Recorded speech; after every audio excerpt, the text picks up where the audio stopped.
رسول اللہ صلی اللہ علیہ وآلہ وسلم نے ارشاد فرمایا کہ 3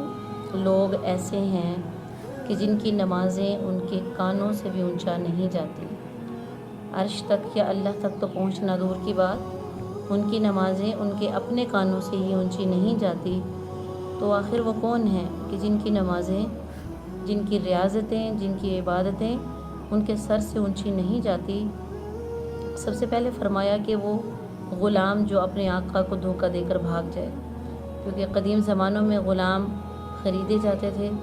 تو وہ بھاگا ہوا غلام، اس کی نماز اس کے سر سے اونچی نہیں جاتی۔ دوسرے نمبر پر فرمایا ہے وہ عورت جس کا خاوند اس سے راضی نہ ہو، وہ عورت چاہے پھر تہجد گزار بن جائے یا قیام اللیل پڑھنے والی بن جائے، اس عورت کی نمازیں، اس کی عبادتیں، اس کی ریاضتیں اس کے کانوں سے، اس کے سر سے اونچی نہیں جاتی۔ اور تیسرے نمبر پر فرمایا وہ امام جس سے اس کے مقتدی خوش نہ ہوں، اس امام کی بھی نمازیں اس کے سر سے اونچی نہیں جاتی۔ تو دیکھیں آج نمازیں، اول تو نمازیں پڑھنے والے لوگ ملتے ہی نہیں ہیں، بہت کم ہیں، اور اگر جو کوئی ایسے پڑھ رہے ہیں تو وہ بد اخلاقی کی اس نہج پر پہنچے ہوئے ہیں کہ یہ سمجھنا مشکل ہو جاتا ہے کہ یہ دین پر چل رہے ہیں یا دین کو دھوکہ دے رہے ہیں۔ تو اپنی نمازوں کے اندر عاجزی پیدا کرے،